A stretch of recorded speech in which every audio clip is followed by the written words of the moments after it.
জীবনের প্রতিটি বাঁকে কত অচেনা মানুষের সাথে পরিচয় হয়, আবার সময়ের স্রোতে কত আপন মানুষও চোখের আড়ালে হারিয়ে যায়। এখন আর কারো ধীরে ধীরে সরে যাওয়া দেখে অবাক হই না। জানি কারো সাথে আমার যতটুকু পথ হেঁটে যাওয়ার কথা লেখা আছে সে ততটুকুই থাকবে।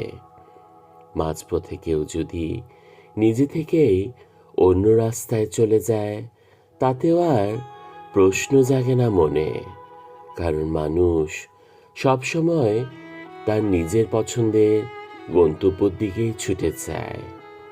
কে এলো কে চলে গেল তা নিয়ে আর ভাবি না। আমি শুধু বিশ্বাস করি আমার সঙ্গে যার পথ চলা ছিল সে নিজেকে পূর্ণ করার জন্যই এসেছিল। হয়তো আমি কারো জীবনের পুরোটা নই, একটা ক্ষণিকেরই গল্প ছিলাম। আজকাল আমি শুধু দোয়া করি সবাই তাদের প্রিয় গন্তব্যে পৌঁছাক।